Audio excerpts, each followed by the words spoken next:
जिंदगी एक पल कुछ भी नहीं।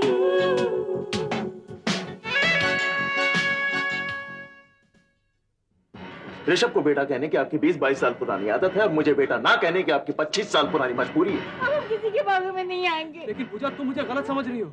आज तक अपनी सहूलियत के लिए हमने आपको गलत समझा। आपने 2-4 बातें क्या प्यार से कर ली, हम तो सपने संजोने लगे। देखो प्रहलाद, मैं इस एक्सपेक्टेशंस के चक्कर में नहीं पड़ना चाहती, और ये तो जरूरी नहीं है कि मैं सबके एक्सपेक्टेशंस के मुताबिक जीऊं। यूं तो अगर हर इंसान अपनी जिंदगी अपने ढंग से जीना चाहे तो जीऊं।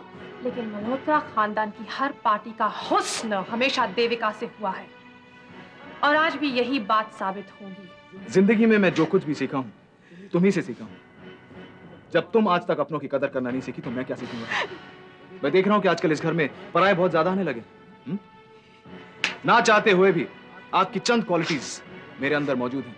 ऋषभ, हाँ तो स्वेतलाना कुछ सेलुलर एस्टेट से बेदखल करने की बात हो रही थी और आज वहीं पर मल्होत्रा इंडस्ट्रीज में चेयरपर्सन की पार्टी। भाई हम तो स्वेतलाना के चेयरपर्सन बनने के खिलाफ थे, आज भी हैं। मल्होत्रा इंडस्ट्री के financial adviser mister Karan Singh, mister Karan Singh Anjana देवी की नाजायज औलाद।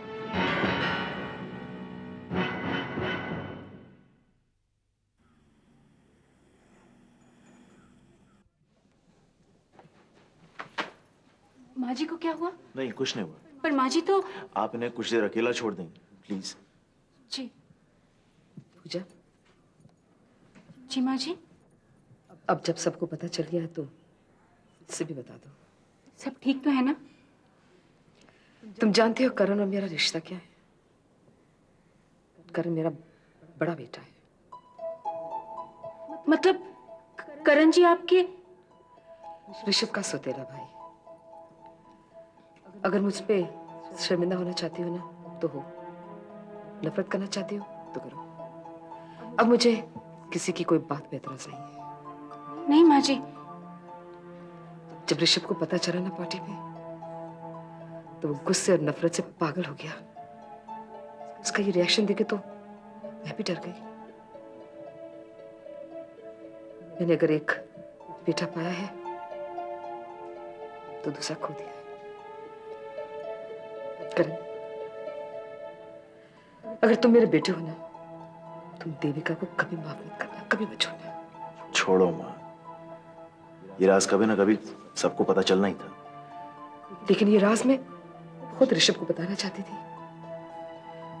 मेरी इतनी बेइज्जती तो ना होती। ये राज ऋषभ को कोई भी कैसे भी किसी भी वक्त बताता, उसका यही रिएक्शन होता। मैं ऋषभ को हमेशा के लिए खो बैठी हूँ। नहीं, मुझे ऐसा नहीं लगता। वो गुस्से में उल्टा सीधा कह गया।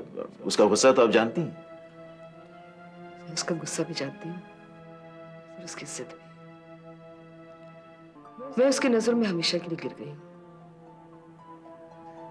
लाख कोशिश के बावजूद कभी उठ नहीं पाऊंगी। ऋषभ की जिम्मेदारी आप मुझ पर छोड़ दीजिए, मैं उससे बात कर लूंगा। नहीं करण, तुम ऐसा बिल्कुल मत करना। काम का बात आगे बढ़ेगी और भुगतना तो मुझे ही पड़ेगा ना। जो भी भुगतना है वो भुगतना ही होगा मां। और इस वक्त ऋषभ से बात करने के अलावा और कोई चारा नहीं।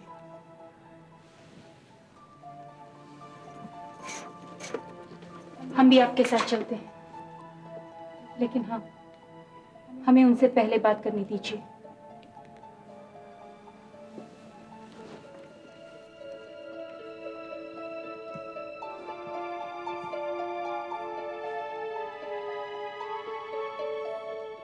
शर्म आनी चाहिए तुम्हें। मैंने शहर भर की शर्म का ठेका ले रखा है। जो भी कोई आता है मुझे शर्मिंदा होने की सलाह देकर चला जाता है। अब तो तुम्हारी बेशर्मी मिसाल बन गई। जो तुमने पार्टी में किया, उतनी हिम्मत किसी खुदगर्ज इंसान में नहीं होती। तुम मल्होत्रा खानदान वालों का ये दस्तूर है, हर किसी को खुदगर्ज होने का पाठ पढ़ाते हो और खुद उस पर अमल नहीं करते। Behave yourself Devika. क्यों? सच बात कानों में पड़ी तो कुर्राने लग गए। सच तो ये है कि झूठ, फरेब, मक्कारी और चालाकी तुम मल्होत्रा खानदान वालों में कूट कूट कर भरी है। ऐसा नहीं होता तो तुम्हारी रंजना भाभी इस बात को इतने सालों तक राज क्यों बनाए रखती? वो उनकी जिंदगी का एक पर्सनल डिसीजन था। तो ये मेरी जिंदगी का एक पर्सनल डिसीजन था। आज तक रंजना देवी जब भी मुझसे मिलती मुझे बेइज्जत करती। मैं पुराने कर्ज चुका रही थी और कुछ नहीं। ठीक है, अगर तुम कुछ कहना चाहती थी तो भाभी को एक साइड में ले जाकर कह सकती थी। सबके सामने कहने की क्या जरूरत थी? ये सबके सामने कहने के लिए तुम सबने मुझे मजबूर किया है महेन। मैंने तुमसे कहा था महेन मुझे पार्टी में ले चलो, तुम जली कटी सुनाकर निकल गए। पार्टी में पहुंची तो स्वेतलाना मुझे रोक रही है और तुम खड़े हुए तमाशा देख रहे हो। Naturally, what did you expect? Svetlana ने जो किया ठीक किया। तुम पार्टी में इनवाइटेड तक नहीं थी। So what? So what अगर मैं उस पार्टी में इनवाइटेड नहीं थी? स्वेतलाना कौन होती है मुझे रोकने वाली, और तुम मेरे कोई नहीं हो जो तुम मेरी बेइज्जती का तमाशा चुपचाप खड़े हुए देखते रहे। ऐसी सिचुएशन में मैं और क्या करता? Of course, बेचारा महीन, तुम मजबूर थे, तुम कुछ नहीं कर सके। मैं मजबूर थी, मैंने वो सब कुछ किया। उन सब के चेहरे देखने लायक थे। जब स्वेताना मुझे रोक रही थी तो तुम्हारी निशी, तुम्हारी रंजना भाभी, तुम्हारे ताऊजी और तुम्हारा ही करण, सबके चेहरों पर हंसी थी। वो हंसी मैंने एक झटके में ही किरकिरी कर दी, चूर चूर। फिर उनकी शक्लें देखने लायक थी, सफेद, कोई एक दूसरे को नहीं देख रहा था, सब कन्नी काट रहे थे। It was delicious. तुमने जो भी किया अच्छा नहीं किया, और आज तक जो कुछ तुम सब मेरे साथ करते आए हो महेन, वो भी अच्छा नहीं था। देविका में बर्दाश्त है, इसीलिए आज तक मैंने कुछ नहीं कहा, लेकिन तुम लोगों ने वो बर्दाश्त की हद पार कर दी है, और अब तुम सबकी शामत है, यही समझ लो।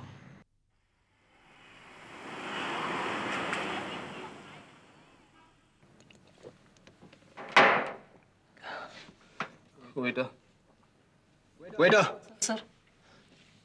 एक गिलास और देना। सर बस कीजिए, बहुत हो चुका। तुमसे कहा ना मुझे एक ड्रिंक दो।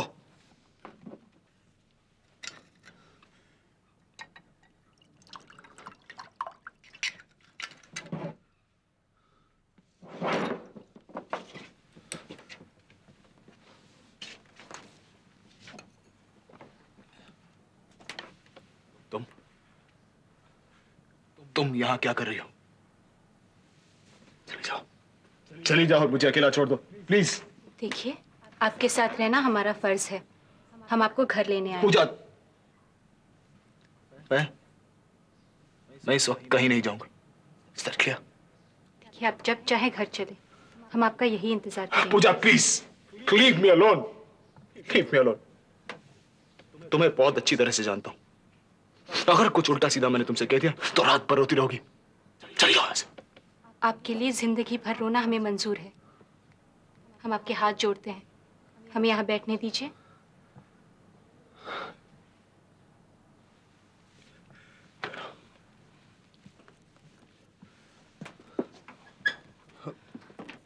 पूजा, एक बार फिर से सोच लो। तुम इस मल्होत्रा खानदान की बहू बनना चाहती हो? एक बार फिर से सोच लो। हमें जितना सोचना चाहिए था हम सोच चुके। नहीं, कुछ नहीं सोचा तुमने, कुछ नहीं सोचा, और तुम कुछ जानती भी नहीं हो। जब वो औरत जिसकी रात दिन तुम माजी माजी करके आरती उतारा करती हो, उसकी हकीकत तुम नहीं जानती, उसकी असलियत तुम नहीं जानती। हम जानते हैं आप किस असलियत की बात कर रहे हैं। नहीं जानती तुम कुछ, पूजा, कुछ नहीं जानती तुम। हम जानते हैं। क्या? तुम जानती हो, तुम भी जानती हो। इसका मतलब है ये खबर सारे शहर में फैल चुकी। Very good, very very good. जी नहीं, माँ जी ने ये बात मुझसे खुद कही। माँ ने तुमसे कही और तुम फिर भी कह रही हो कि इस बात का तुम पर कोई असर नहीं। अरे झूठ बोलती हो तुम, झूठ बोलती हो तुम। असर कैसे नहीं पड़ेगा जब ये पता चले कि एक औरत शादी के पहले ही किसी और आदमी के बच्चे की मां बन चुकी है। असर कैसे नहीं पड़ेगा? उस बेटे पर असर पड़ेगा जिसे 20 साल बाद ये पता चले कि उसकी मां जिंदगी भर उसके बाप को धोखा दी। असर कैसे नहीं पड़ेगा? पूछा कैसे नहीं पड़ेगा? देखिए, आपके पिताजी और माँ जी के रिश्ते की सच्चाई के बारे में उनके अलावा और कोई कुछ नहीं कह सकता। पूछा मैं रंजना देवी की हकीकत जान चुका हूं, उनकी घिनौनी असलियत जान चुका हूं।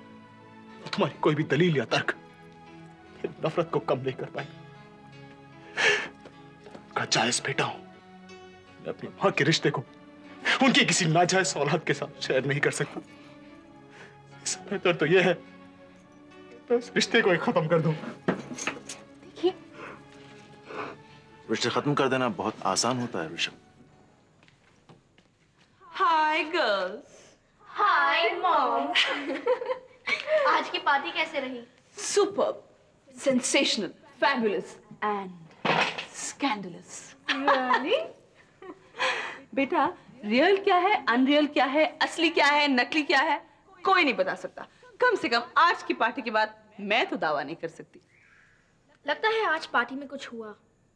कुछ हुआ नहीं बेटा, बहुत कुछ हुआ, स्पाइसी, मसालेदार। कोई तमाशा हुआ होगा। तमाशा हुआ नहीं, कोई पुराना तमाशा सामने आ गया। मेरी डार्लिंग डॉटर्स, आप दोनों का एक और कजिन ब्रदर है, यानी स्टेप कजिन ब्रदर। हमारा भाई? हाँ, जैसे ऋषभ तुम्हारा कजिन ब्रदर है ना, वैसे तुम्हारा एक और कजिन ब्रदर है, लेकिन सौतेला है बेचारा। कौन? है ना ड्रामेटिक सिचुएशन। तुम दोनों इतनी बड़ी हो गई हो, लेकिन आज तुम्हें पता चला कि तुम्हारा एक और भाई है। वैसे ये मल्होत्रा खानदान भी कमाल का खानदान है। जब भी कोई कबर्ड खोलो, कोई ना कोई स्केलेटन आके टपक जाता है। मॉम, ये आप क्या कह रही है? ये एकदम से हमारा कजिन ब्रदर कहाँ से आ गया? ये सब रंजना देवी उर्फ मिसेस केशव मल्होत्रा का कमाल है। उनका पास्ट इतना हिस्टोरिकल है कि जब भी खोदो कुछ ना कुछ नया निकल आता है। आप क्या कह रही है मम्मी? हमारे कुछ पल्ले नहीं पड़ रहा। एक मिनट, तुम करण को जानती हो? मल्होत्रा इंडस्ट्रीज का फाइनेंशियल एडवाइजर। आज के बाद तुम दोनों जब भी उसे मिलोगे तुम मुझसे करण भैया कहोगे। कैसी बातें कर रही हो मम्मी? वो करण हमारा करण भैया कैसे हो गया?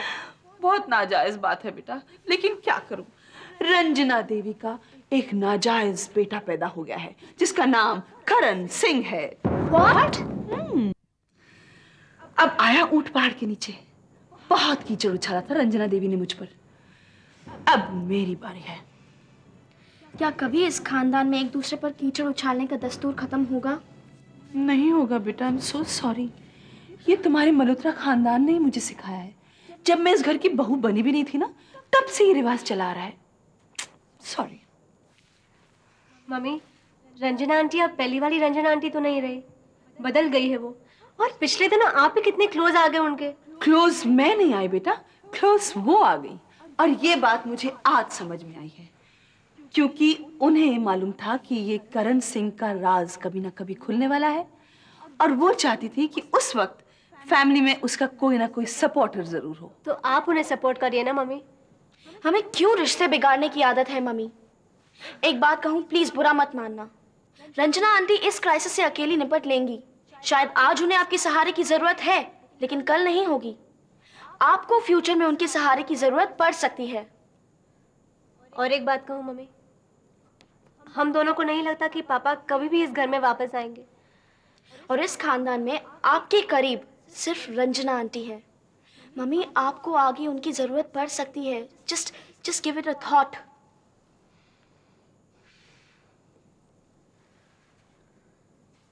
शायद तुम दोनों ठीक कह रहे हो।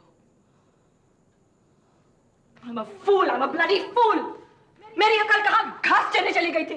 Where was my reasoning, my intelligence?